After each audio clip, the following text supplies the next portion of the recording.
warahmatullahi wabarakatuh. Saudaraku yang saya hormati dan banggakan, salam sejahtera untuk kita semua.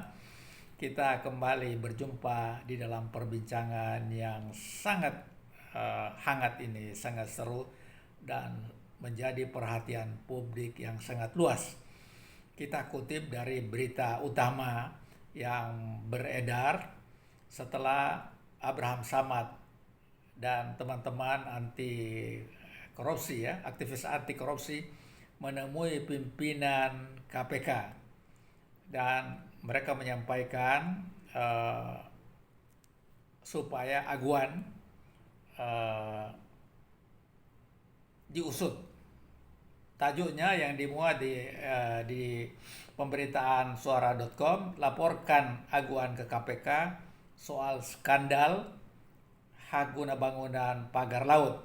Abraham Samad, titik 2, mitos tidak bisa tersentuh hukum. Ya, artinya maksudnya aguan. Teman-teman semuanya, sejak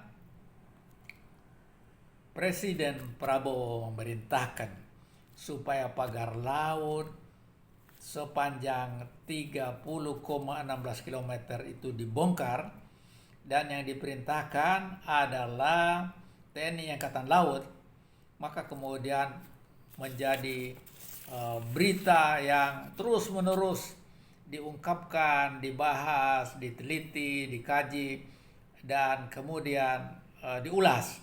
Dan ternyata laut yang dipagar ini sedang memiliki sertifikat.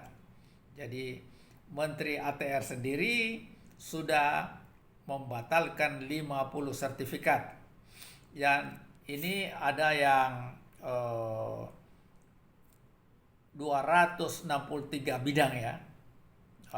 Pokoknya laut udah tidak hanya dipagar tapi sudah disertifikatkan, sudah dipatok-patok gitu, kira-kira begitulah. Kemudian juga ada hak milik ternyata di situ. Bukan hanya hak guna bangunan tapi hak milik di situ.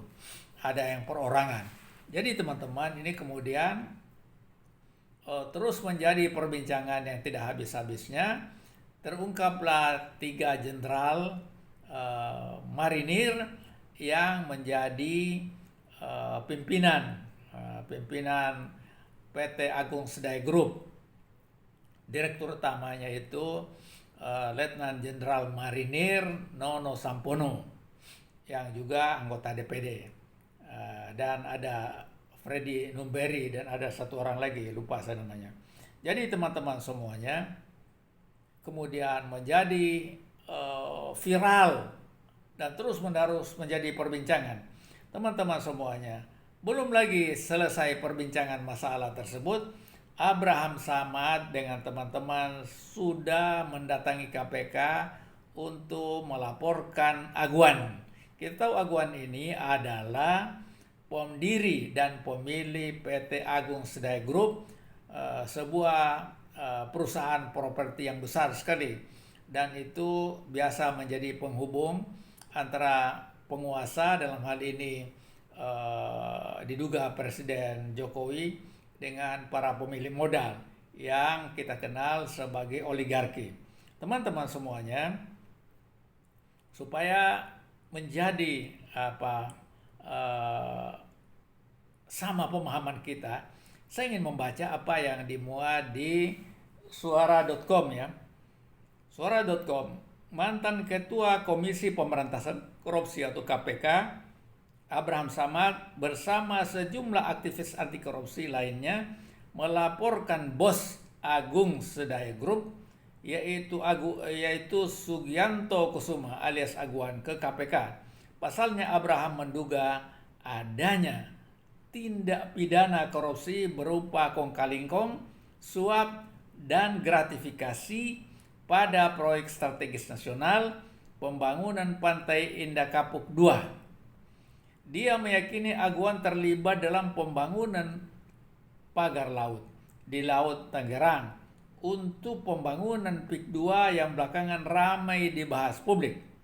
Kami melaporkan tentang ada dugaan kuat terjadi suap menyuap Jadi terjadi suap menyuap gratifikasi di dalam penerbitan sertifikat di atas laut yang diduga kuat dilakukan oleh Agung Sedayo Group dan anak perusahaannya, kata Abraham di Gedung Merah Putih KPK Jakarta Selatan Jumat 31 Januari 2025. Untuk itu Abraham berharap KPK tidak merasa takut untuk memeriksa Aguan dalam mengusut perkara ini, meski Aguan dinilai sebagai mitos orang yang tidak bisa tersentuh hukum.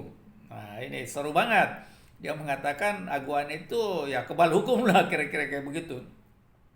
Oleh karena itu kita meminta supaya KPK tidak usah khawatir memanggil orang yang merasa dirinya kuat selama ini, yaitu Aguan, ujar Abraham. Karena nama ini seolah-olah diciptakan mitos bahwa dia tidak tersentuh oleh hukum. Oleh karena itu kami ingin mendorong KPK supaya orang ini segera diperiksa, tambah dia. Abraham juga mengaku sudah menyiapkan bukti untuk diserahkan kepada lembaga rasuah untuk membantu mengusut perkara ini. Data-data yang kita punya cukup banyak. Kita sudah kolek dalam satu sistem sehingga begitu dibutuhkan kita bisa langsung mendistribusikan ke KPK untuk membantu KPK melakukan penyelidikan lebih cepat. Tapi kami yakin juga KPK juga sudah pasti punya data yang cukup untuk melakukan yang namanya full bucket